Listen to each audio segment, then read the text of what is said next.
오늘 말씀은 창세기 12장 1절 5절 말씀입니다. 창세기 12장 1절 5절 말씀입니다. 구약성경 14쪽에 있습니다. 창세기 12장 1절로 5절 말씀입니다. 우리 스크린을 보면서 한 절씩 번갈아 읽겠습니다. 창세기 12장 1절 먼저 읽습니다. 여호와께서 아브라함에게 이르시되 너는 너의 고향과 친척과 아버지의 집을 떠나 내가 네게 보여줄 땅으로 가라.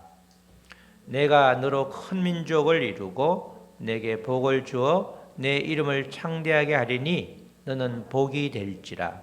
너를 축복하는 자에게는 내가 복을 내리고 너를 저주하는 자에게는 내가 저주하리니 땅의 모든 족속이 너로 말미암아 복을 얻을 것이라 하신지라. 이에 아브라함이 여호와의 말씀을 따라갔고 롯도 그와 함께 갔으며 아브라함이 하란을 떠날 때에 75세였더라. 아브라함이 그의 아내 사레와 조카 롯과 하란에서 모은 모든 소유와 얻은 사람들을 이끌고 가나안 땅으로 가려고 떠나서 마침내 가나안 땅에 들어갔더라.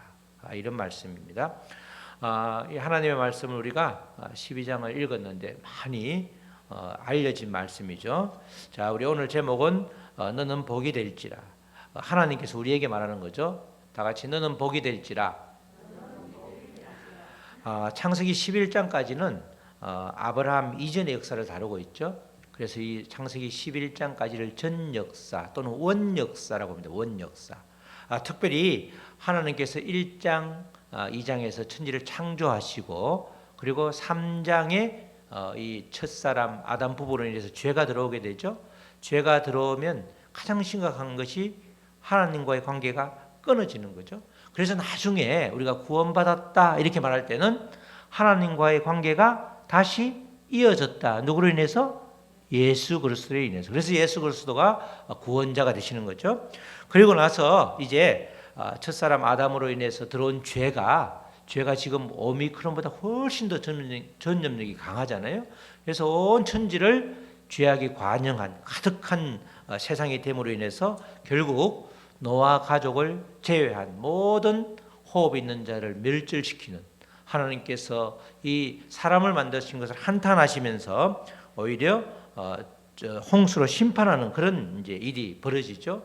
그 다음에 이제 10장, 11장에 가면 그 둘째 노아의 자녀 중에서 특별히 둘째 아들이 그 노아가 포도주를 마시고 취해 있을 때 하체를 보면서 덮어준 것이 아니라 허물을 덮어준 것이 아니라 오히려 그것을 다른 형제한테 고함으로 인해서 저주를 받게 되는데 그 함의 아들 중에 니므롯이라고 하는 사람이 있는데 그가 용맹한 자라 했는데 실제로는 포악한 자다. 원래 원어는 포악한 자라는 뜻인데 그가 세운 그 탑이 바로 그들의 일족들이 세운 탑이 이 바벨 탑이 되는 겁니다. 바벨의 탑을 세웠는데 탑을 세워서 아주 높이 세우면 그걸 푯대로 삼아서 탑을 중심으로 우리가 헤어지지 말자 이렇게 말하니까 하나님께서 하나님을 푯대로 삼아야 되는데 탑을 푯대로 삼으니까 그때부터 언어를 흩어리는 그래서 바벨탑 사건이 11장에 나오죠. 그리고 11장 말미에 아브라함의 아버지 데라 이야기가 나오면서 그들은 다 셈의 후손들인데 11장 말미에 처음으로 아브라함이 그 이름이 등장하게 되죠. 11장 창세기 11장 27절로 32절인데 27, 28, 31, 32장을 보면 그렇게 나오죠. 데라의 족보는 이러하니라. 데라는 아브람과 나홀과 하란을 낳고 하란은 롯을 낳았으며 하란이 사람 이름도 되고 뒤에 가면 지명 이름도 되죠. 하란은 그 아비 데라보다 먼저 고향 갈대아 일에 우리에서 죽었더라. 갈대아에서 죽었는데 이 보통 보면 아들이나 딸이 그 고향에서 죽게 되면 그걸 보기 힘들어서 떠나는 경우가 많죠. 그래서 이제 31절 보면 데라가 그 아들 아브람과 하란과 하란의 아들인 그의 손자 롯과 그의 며느리 아브람의 아내 사레를 데리고 갈대아인의 우르를 떠나 가나안 땅으로 가고자 하더니 하란에 이르러 거기 거류하였으며 데라는 나이가 205세가 되어 하란에서 죽었더라. 이렇게 나오죠. 아브라함의 아버지인 데라는 아들이 셋이 있었는데 그 중에 한 명이 아브라함입니다. 이 아브라함의 아버지 데라는 하란 아들 하란을 고향에서 잃고 갈대아를 떠나게 되죠.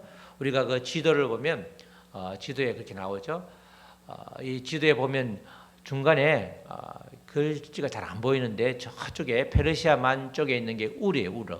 우르에서 저 북쪽으로 지금 그림이 빨갛게 이동 경로가 저게 초성달이라고 하는 거죠. 이게 아주 그 비옥한 땅, 강이 흐르는 곳이기 때문에 비옥한 땅인데 이 우르에서 저 꼭대기 지금으로 말하면 터키에 있는 하란에까지의 거리가 약 900km, 1000km 됩니다. 그러니까 왕복으로 부산을 왕복하는 거리가 되죠. 저 하란에 갔는데 저기가 이 메소포타미아 상류이면서 교통의 요지이기 때문에 문화, 교통, 이렇게 상업의 중심지이기 때문에 살기 아주 괜찮은 데라서 저기 머물게 되죠. 오늘 11장 읽은 말씀에는 원래 가나안 땅으로 데라도 가나안 땅으로 가려고 했는데 하란에 거류하였다. 이 말 하란에 멈춰서 거기 살았단 말이죠. 저 하란까지가 한 950, 1000km 되고 또 하란에서 밑으로 내려오게 되는데 세겜까지가 약 한 800km, 어떨 때는 700km도 돼 있는데 꽤 하여튼 먼 거리입니다. 저 우르에서 저쪽에 세겜까지 가나안 땅까지는 약 직선거리로 한 800km 된다는데 실제로는 한 1500km, 2000km 정도 되죠. 실제로는 꾸불꾸불한 길일 테니까 그렇게 지금 아브라함이 원래는 하란까지 갔다가 다시 이제 세겜 그리고 헤브론으로 이동하게 되죠. 지금 하란에서 아버지 데라가 우르에서 아들 하란을 잃고 그들이 간 곳도 또 지명 하란이죠. 하란에서 이제 그렇게 머물게 되었습니다. 그럴 때 이어지는 말씀, 데라는 거기서 죽었지만 이 아브라함에게 하나님께서 말씀으로 다가오는 것이 창세기 오늘 읽었던 12장 1절 말씀이죠. 우리 12장 1절 말씀을 보면 여호와께서 아브라함에게 이르시되 너는 너의 고향과 친척과 아버지의 집을 떠나 내가 네게 보여줄 땅으로 가라. 이렇게 말씀하시죠. 실제로 11장에 보면 데라도 가나안 땅으로 갔다 이렇게 되어 있는데 도대체 하나님은 누구에게 말씀을 하셨냐? 아브라함에게 먼저 말씀을 하신 거죠. 성경은 11장과 11장을 연결해서 정확하게 이렇게 논리적으로 이해를 하려고 그러면 이해가 안 될 때가 있습니다. 그래서 이럴 때는 고향과 친척과 아버지의 집을 뭉뚱그려서 옛것, 이제까지 익숙했던 것, 하나님을 의지하지 않았던 것, 그것을 떠나서 하나님이 이끄시는 대로 가라. 그렇게 해석을 하면 되는 거죠. 11장과 11장 말미와 12장을 이렇게 연결해서 보면 분명히 아버지 데라가 하란에 와 있는데 지금 아브라함의 고향은 하란이 아니죠. 물대와 갈대아인이 살던 우르 지방인데 그렇게 앞뒤를 연결하면 쉽지가 않을 때가 있습니다. 어쨌든 하나님께서는 여호와께서는 아브라함에게 이르시되 너는 너의 고향과 친척과 아버지의 집을 떠나라. 그리고 내가 보여줄 땅으로 가라. 이렇게 말하죠. 이렇게 우리가 늘 익숙했던 것을 버리는 게 쉽지 않죠. 이 당시만 해도 특별히 아브라함은 유목민의 자손이라고 그러면 이 당시는 아버지가 우상을 만들어 팔던 사람으로 다 그렇게 요세푸스 기록에도 그렇게 알려져 있지만 어쨌든 이 당시에는 이 친족들이 모여 사는 게 큰 힘이 되고 그게 재산이 되는 거죠. 큰 아주 힘의 원천이 되는데 그 친척을 딱 끊어버리고 떠나는 것 그 자체가 굉장한 아주 모험이 되는 겁니다. 이런 상황에서 지금 여호와께서 아브라함에게 보여줄 땅으로 가라. 우리 모두는 다 이 보여줄 땅이 가나안으로 알고 있지만 보여줄 땅이란 말은 지금 당장은 알 수 없지만 하나님께서 인도하여 주시는 땅으로 가라. 전적으로 하나님을 믿고 가라. 이 말 속에는 하나님께 절대 순종하라. 그 말이 아주 밑에 착 깔려 있는 거죠. 지금 아브라함에게는 절대적인 순종이 필요한 것입니다. 아브라함 가족이 새로이 자리를 잡고 살던 그 하란 땅, 강 상류에 있어서 비옥한 땅, 비옥한 조성다리라고 하는 그 지역에서 정말 사람들이 왕래도 많았기 때문에 여러 가지로 먹고 살 수 있는 여건이 아주 많았음에도 불구하고 하나님은 아브라함에게 말씀으로 다가오셔서 지금 특별한 명령을 하고 있습니다. 이제부터는 아브라함이 원하는 곳이 아니라 하나님이 원하시는 곳으로 인도하겠다는 겁니다. 이게 정말 큰 복임에도 불구하고 그 상황을 맞이한 사람은 굉장히 혼란스러울 수 있는 거죠. 하나님을 가장 우선적으로 생각하는 사람들에게는 이런 하나님의 말씀이, 이런 하나님의 명령이 아주 자연스럽고 받아들일 수 있지만, 그렇지 않는 사람에게는 도저히 순종할 수 없는 그런 큰 희생을 지금 그렇게 순종할 수 없는 사람에게는 이 명령이 받아들이기 아주 힘든 그런 말씀을 지금 하고 있는 것이죠. 이처럼 때로는 하나님은 더 큰 복을 주시기 위해서 현재 가지고 있는 것을 완전히 포기하라, 이렇게 요구할 때가 참 많이 있습니다. 우리가 인생을 살 때도 그런 일이 많죠. 저도 마지막까지 이렇게 힘들었던 게 이렇게 다 접고 이제 이쪽 길을 가려고 하니까 양다리를 걸치고 있을 때는 아주 마음이 편했는데 한쪽을 완전히 접으라고 그러니까 굉장히 감당하기가 쉽지 않더라고요. 이 전에 있던 교회에서 전도사 급여라고 하는 것이 제가 사회에서 받았던 급여의 한 10분의 1 정도 되더라고요. 이렇게 10년, 20년 사회생활을 더 했는데 같이 했던 분들보다 3만 원 더 쳐주더라고. 3만 원. 20년 사회생활이 교회에 오니까 3만 원 플러스를 그래서 해주더라고. 3만 원을 더 받고 전도생활을 했는데 모든 걸 그전에 걸 다 끊고 청산하는 게 그렇게 어렵더라고. 마음이 쉽지 않더라고. 야, 이렇게 가는 게 맞나? 라는 말부터 시작해서 여러 가지 오만 생각이 다 들었는데, 지금 아브라함에게도 똑같은 그런 마음이, 그보다 더한 마음이 들었을 것 같아요. 전혀 모르는 미지의 땅에서 지금보다 훨씬 텃세가 심했을 텐데 지금 말씀에 순종하고 가기 위해서는 이 아브라함은 이 말씀을 따를 수밖에 없는, 또 따르는 그런 믿음을 보면서 정말 믿음의 조상이구나, 이런 생각을 우리가 하게 되는 것입니다. 하나님은 이렇게 고향과 친척과 아버지 집을 떠나서 당신이 지시할 땅으로 가라고 말씀하시면서 7가지 복을 약속하시죠. 지금 7가지 복이라고 하는 것은 하나도 이루어진 게 없습니다. 다 약속입니다.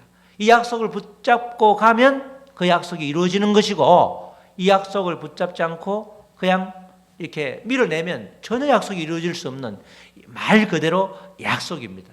제가 1, 2, 3, 4, 5, 6, 7 써놨는데 내가 너로 큰 민족을 이루게 해주겠다. 지금 아브라함에게는 이게 이제 본인이 다 이렇게 소화를 해야 되는 거죠.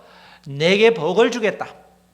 복을 주는 주체가 하나님이죠. 내가 너에게 복을 준다. 내 이름을 창대하게 하겠다. 그래서 너는 복이 된다. 너가 복덩이라는 거죠.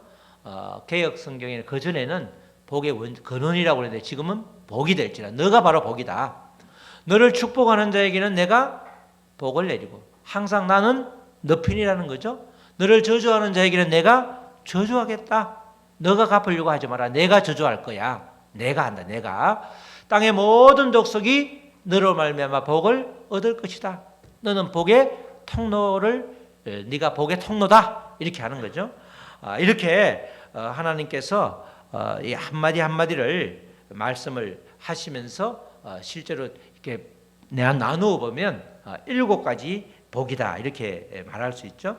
그런데 이것을 이제 한 문장으로 바꾸면 너는 복인데 내가 너에게 복을 주어서 너가 온전한 복의 통로로 쓰임 받을 것이다. 이렇게 앞과 뒤를, 마지막을 이렇게 연결하면 그런 말씀이 되는 것이죠. 바로 하나님께서 이렇게 복을 준다는데, 하나님이 말씀하시는 복하고 우리가 세속적으로 생각하는 복하고 전혀 다르죠? 전혀 다릅니다. 구약 시대에 말하는 복하고 신약 시대의 복도 약간 어감의 차이가 있죠. 이 복은 히브리어로 바락입니다. 바락. 우리가 전에 대통령 미국 대통령 이름이 버락 오바마죠. 그 버락 그게 어원이 바라크가 복인데 복은 축복하다는 뜻도 있지만 무릎을 꿇다 또 송축하다 이런 뜻이 있습니다. 뿐만 아니라 복이라고 하면 늘 우리 구약성경에서 복 그러면 생명과 연관이 있죠. 복이 있는 사람은 생명이 있는 사람이죠. 죽은 사람이 아니라. 그래서 복은 생명과 연결되어 있습니다. 이렇게 아브라함에게 복을 주신다고 했는데 아브라함이 복이 된다. 아브라함이 복덩이다. 아브라함이 복덩이라고 하는 것은 하나님께서 복을 주신다는 거죠. 지금 말씀에서 복으로 제시된 것 이것은 이제 아브라함이 앞으로 전부 다 취하게 되는 실제로 이루어지게 되는 그런 복이 됩니다. 실제로 아브라함에게 복을 준다. 너에게 큰 민족을 이루어 준다고 말했죠. 실제로 큰 민족이 이루어지죠. 100세 때 이삭을 주고 이삭의 아들이 야곱인데 야곱의 12자녀가 요셉이 먼저 요셉을 필두로 애굽으로 가서 430년 동안 200만 명이 되어서 나오잖아요. 그래서 큰 민족을 이루어 주셨고 내게 복을 주어 아브라함에게 복을 준 거죠. 아브라함에게 생명을 주었고 또 그 이름을 창대하게 하여 주었잖아요. 지금도 아브라함은 믿음의 조상이라고 하는데 믿음의 조상인데 세계 인구로 말하면 약 30억의 믿음의 조상이죠. 누구의 믿음의 조상이죠? 개신교, 그죠? 또 천주교, 개신교와 천주교를 합해서 기독교라고 하죠. 기독교 또 누구죠? 유대교 또 이슬람교의 그 조상이 전부 아브라함에서부터 시작되잖아요. 그러니까 아브라함의 이름이 창대하게 되었습니다. 그래서 너는 복이 될지라 너를 축복하는 자에게 내가 복을 내리고 너를 저주하는 자에게 내가 저주하리니 지난주에 말씀드린 것처럼 이 아브라함으로 인해서 오히려 저 조카 롯까지도 구원을 받게 되는 롯을 이렇게 소돔과 고모라에서 꺼내줄 때 아브라함을 기억해서 꺼내주잖아요. 그러니까 아브라함의 축복하는 자에게는 어느 누구든 축복을 해주고 아브라함을 저주하는 자에게는 저주하고 또 모든 땅의 모든 족속이 아브라함으로 말미암아 복을 얻게 되는다. 이렇게 말씀하신데 모두가 다 아브라함의 삶을 통해서 또 아브라함이 하늘나라 하나님 곁으로 간 이후에 그 여러 가지 역사를 통해서 전부 이루어지게 되는 그런 것이었습니다. 하나님은 결국 이 모든 것을 다 허락해 주셨죠. 믿음의 조상으로서 아브라함은 그래서 99세 때에 존귀한 아버지, 귀중한 아버지라는 뜻의 아브라함에서 비로소 이제 이 이삭을 얻기 전에 바로 1년 전에 열국의 아버지라는 뜻으로 아브라함으로 이름을 바꾸어 주셨습니다.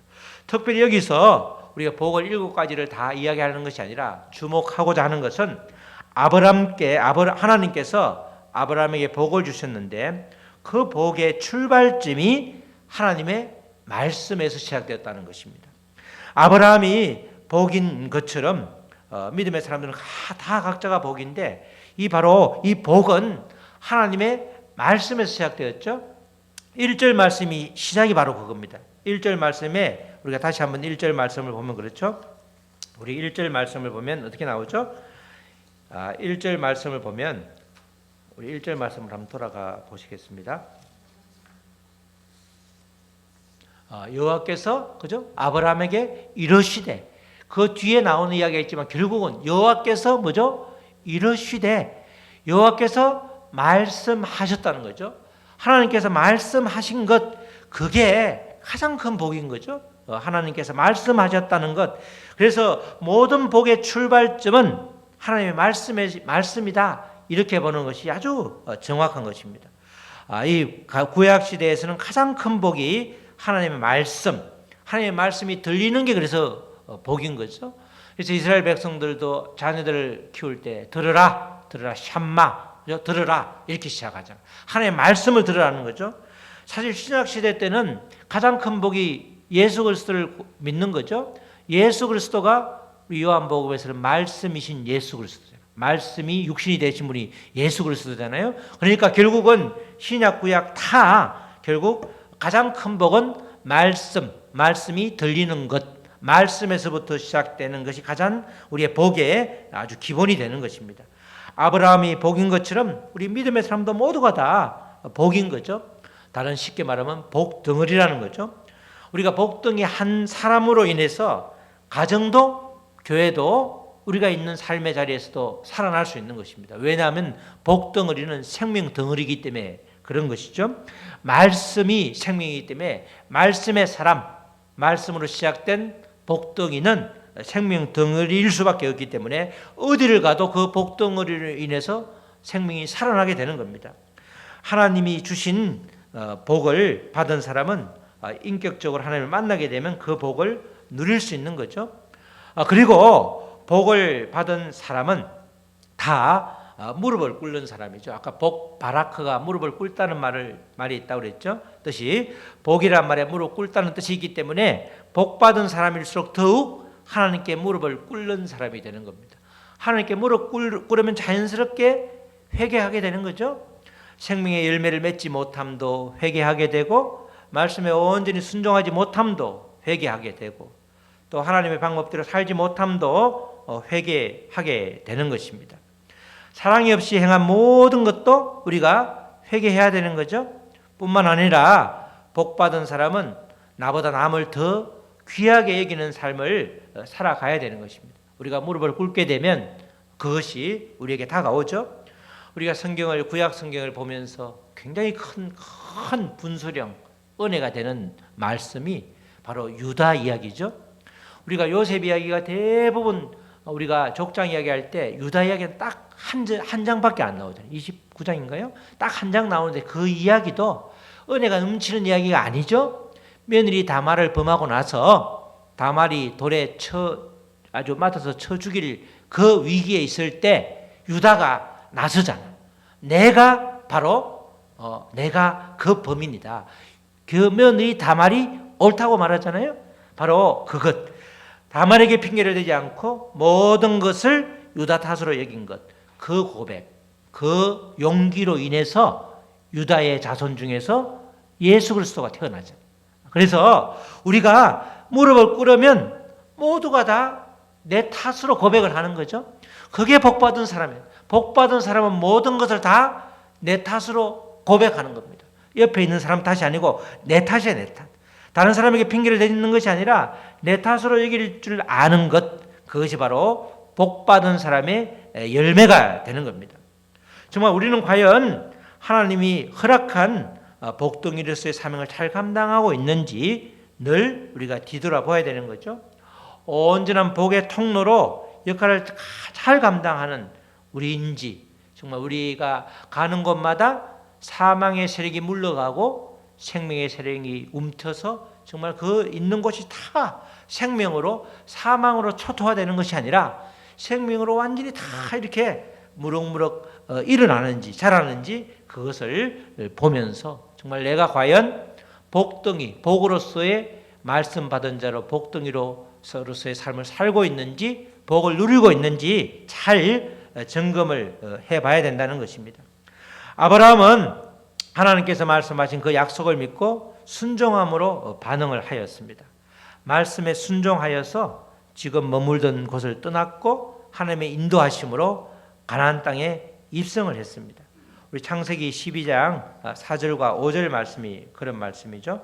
창세기 12장 4절 5절 이에 아브라함이 여호와의 말씀을 따라갔고 롯도 그와 함께 갔으며 아브라함이 하란을 떠날 때 75세였더라.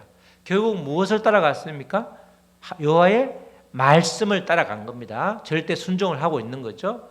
아브라함이 그의 아내 사레와 조카 롯과 하란에서 모든 소유와 얻은 사람들을 이끌고 가나안 땅으로 가려고 떠나서 마침내 가나안 땅에 들어갔더라. 말씀을 따라갔고 마침내 들어갔더라. 이렇게 말씀하죠. 말씀으로 복을 받았으니 말씀 따라 순종하며 나아갔다는 것입니다. 아브라함이 순종하여 따라간 곳이 바로 가나안 땅이죠. 하나님이 허락하신 곳이 바로 가나안 땅이었습니다. 물론 가나안 땅에 간 이후에 애굽으로 가면서 또 두 번이나 아내를 누이라고 속이고 또 자기 부인이라고 속이고 이런 적도 있었지만 이렇게 그 당시에 정말 길 떠나는 것 자체가 위험한데 아무리 재산을 가지고 또 사람들을 이끌고 간다 할지라도 그들이 아주 위험천만한 아주 여러 가지 상황을 봉착할 텐데 그럼에도 불구하고 하나님께서 말씀하시니까 여호와의 말씀을 따라 갔다. 이게 복받은 사람이죠. 아브라함은 복받은 사람입니다. 말씀을 따라갔다. 말씀으로 시작된 복이 결국 말씀을 순종함으로 그의 인생이 아주 주님의 인도함을 온전히 받고 있는 장면을 보게 되는 것입니다. 우리 사랑하는 성도 여러분, 우리 모두는 예수 그리스도를 우리의 주인으로 고백하는 복덩이입니다. 말씀이신 예수님, 말씀이 육신이 되신 그 예수님을 따라서 예수 그리스도를 믿고 살아가는 복덩이가 바로 우리들이죠. 그렇기 때문에 우리에게 필요한 복은 말씀을 따라서 가는 겁니다. 말씀대로 순종하는 것이 가장 큰 복이기 때문에 그 말씀을 따라서 우리가 무릎 꿇고 나아가는 것, 그것이 바로 복된 삶이 되는 것이죠. 이 복된 사람은 항상 열매가 생명으로 다가오기 때문에 우리는 사망의 세력에 묻히고 사망의 세력에 주눅이 되는 것이 아니라 그 어둠의 세력, 사망의 세력을 물리치고 회개함을 통해서 우리의 쓴뿌리를 뽑아내야 되는 것입니다. 우리가 회개하면 무릎을 꿇으면 쓴뿌리라는 게 우리 옛사람이죠. 쓴뿌리가 뽑아내지지 않으면 우리가 누릴 수가 없는 것입니다. 말씀에서 자유함도 누릴 수 없고 내가 분명히 복덩이인데 내가 하나님의 자녀인데 자녀로서의 권세도 누릴 수 없는 것이죠. 원래 우리가 축복 그러면 영어로는 blessing 그러는데 이 단어가 어원이 bleeding, blood, 피에서는 피랑 똑같은 어원입니다. 그러니까 이 복이라는 것은 희생을 밑에 깔고 페인, 고통을 깔고 이렇게 나오는 것이 밑에는 희생과 고통 가운데 피어나는 것이 복이지 그냥 전혀 희생 없는 복은 없는 것이죠. 그만큼 복덩어리는 때로는 거룩한 희생이 요구되는 것입니다. 그냥 의미 없는 희생이 아니라 거룩한 희생이 요구되는 것이죠. 이 희생을 통해서 하나님의 생명을 가진 자로 거듭나게 되는 것입니다. 우리가 고통을 받을 때도 우리가 복음성가처럼 왜 나만 겪는 고통이냐, 희생을 할 때도 왜 나만 희생을 요구하냐, 하나님 너무 과하지 않냐, 이렇게 우리가 항변할 수 있지만 희생 없는 블레싱은 블리딩 없는 블레싱은 없다는 것입니다. 우리가 희생하는 것, 그것이 바로 하나님의 말씀을 따라 잘 살아가고 있는 것입니다. 우리 사랑하는 성도 여러분, 복덩이는 어디에 있든지 주님 안에 있기 때문에 기쁘게 사는 것입니다. 뭔가 좀 부족해도 기쁨을 잃지 않으면 우리가 되는 것이죠. 또 뭔가 많이 다른 사람이 없는 걸 가지고 있다고 교만하는 것, 그것도 교만하지 않게 되는 것. 우리가 있으면 자연스럽게 교만하게 되죠. 그리고 있으면 보면 물질이 굉장히 많은 게 소문이 나면 전화가 잘 옵니다. 전혀 10년, 20년 연락도 안 되던 친구들이 전화가 오고, 제가 한번 옛날에 그때 아주 물질이 엄청 많이 들어올 때 전혀 모르는 애들이 전화가 오더라고. 그래서 뭐 어디서 캘리포니아에서 박사학위를 받았다는 후배도 전화가 오고, 뭐 고등학교 친구도 전화가 전화가 하루에 얼마나 오는지, 어디서 소문을 듣고 왔는지. 그때 아마 고등학교 친구한테 차를 2대 뽑았지만 걔가 소문을 냈다고 그러더라고. 그래서 알고 전화가 왔다고 그러는데, 다 물질이 떠나가니까 전화가 한 통도 안 오죠. 이게 세상은 그런 거죠. 그때 물론 뭐 그냥 몇 마디 이렇게 컨설팅 필요한 것만 몇 마디 뭐 상담해 주길래 답변만 해줬지, 만나서 이렇게 서로 수다를 떨고 뭐 교만을 떨 여기는 없었는데, 하여튼 뭐가 있으면 자꾸 전화가 오면 우쭐해지죠. 우쭐해지고 다 내가 한 것처럼 생각할 때가 있단 말이죠. 그렇지만 그것이 전혀 주님 앞에서는 아무것도 아니기 때문에 복 받은 사람은 뭐가 부족해도 기쁨을 잃지 않아야 되고, 뭐가 넘쳐도 그것 때문에 우쭐댈 필요가 전혀 없는 것입니다. 복덩이는 하나님의 말씀으로 자가 발전을 하기 때문에, 자가 발전 있죠? 우리가 차가 가는 것도 배터리에서 제너레이터로 이렇게 돌아와서 자가 발전을 하기 때문에 차가 굴러가는 거잖아요. 우리 복덩이는 말씀으로 자가 발전을 하기 때문에 오직 주신 말씀으로 기뻐하는 거죠. 그러니까 믿음의 사람으로서는 말씀이 들어오지 않으면 자가 발전이 되지 않기 때문에 기쁨도 쉽게 없어지는 겁니다. 우리가 자동차가 충전되지 않고 제너레이터가 돌지 않으면 그 조그마한 배터리로 바로 방전이 되기 때문에 차가 굴러가지 못하는 것하고 똑같은 이치죠. 계속해서 말씀의 생수를 말씀의 그런 말씀으로 공급받아서 그것을 통해서 자가 발전을 해서 우리가 늘 기쁨을 유지하게 되는 것입니다. 그래서 우리는 늘 말씀과 가까이 있어야 될 뿐만 아니라 말씀으로 인해서 우리가 말씀과 접해 있기 때문에 우리가 먼저 내가 참 복받은 사람이다. 내가 정말 복덩어리다. 그것을 우리가 인정하고 또 우리가 무릎 꿇어서 회개를 철저히 해서 나의 모든 쓴뿌리를 없애버릴 때 우리는 복덩이를 복된 자로서 스스로 잘 풍성히 누릴 수 있는 것입니다. 그럴 때 우리가 복의 통로가 되는 거죠. 복의 통로는 내가 먼저 복을 누릴 때 복의 통로가 되는 것이지 내가 전혀 복을 누리지 않고 전혀 희생하지 않고 그래서 복덩어리로서 살아가는 경험이 없으면 복의 통로로 쓰일 수가 없는 거죠. 복의 통로로 쓰이기 위해서는 내가 먼저 복을 누려야 되는 겁니다. 내가 먼저 주 안에서 기뻐해야 되는 거고 내가 말씀으로서 말씀이 이끄는 대로 들을 귀가 있어서 말씀대로 살아갈 때에 우리는 복덩이로서의 삶을 완전하게 살 수 있는 것입니다. 우리 모두 이 아침에 정말 복의 근원으로서 복으로서 정말 주님이 주시는 그 말씀 따라서 주님이 말씀으로 복을 주셨기 때문에 말씀으로 복을 받고 또 이 희생 거룩한 희생 위에 정말 축복받는 그래서 주님의 기쁨이 되는 저와 여러분 되시기를 주님의 이름으로 축복합니다. 아멘. 우리 찬양하시고 우리 말씀 붙들고 기도하시겠습니다. 우리 오늘 주신 말씀처럼 우리 모두는 복입니다. 우리 모두는 복 덩어리입니다. 하나님께서는 우리를 너는 복이 될지라 말씀하셨습니다. 아브라함도 말씀에 하나님께서 이르시되 그 말씀을 따라 순종함으로써 복받은 복 덩어리가 되었습니다. 하나님 말씀을 순종하게 하여 주시옵소서. 말씀으로 복이 우리에게 옴을 아버지 믿습니다. 그 말씀으로 아버지 계속해서 생명이 우리에게 흘러 넘칠 때에 우리가 온전한 복의 통로로 복을 누리고 복의 통로로 사용되는 것을 아버지 우리가 아버지 깨닫습니다. 우리가 무릎 꿇어서 아버지 거룩한 아버지 희생 위에 아버지 우리의 복이 온 천하에 전달될 수 있도록 가는 곳마다 생명이 피어날 수 있도록 도와주시옵소서. 우리 잠시 한 목소리로 소리내서 기도하시겠습니다. 하나님 아버지 감사합니다. 아버지 전혀 아버지 그런 마음이 없었는데 아브라함이 가나안으로 가고자 하는 마음이 별로 거의 아예 없었는데 하나님께서 아브라함에게 말씀하셨습니다. 내가 지시할 땅으로 가라. 네가 익숙했던 것 나를 의지하지 않았던 모든 것을 던지고 이제는 나만 의지하고 나만 믿고 내가 이르는 곳에 절대 말씀에 절대 순종하기를 아버지 원하는 그 주님의 말씀 뜻을 아브라함이 순종함으로 아버지 나아갔습니다. 아버지 그랬을 때 정말 아버지 아브라함에게 허락한 모든 약속이었지만 그 약속의 복을 실제가 되어서 실제로 이루어졌음을 우리가 말씀을 통해서 성경을 통해서 보았습니다. 하나님 우리도 마찬가지입니다.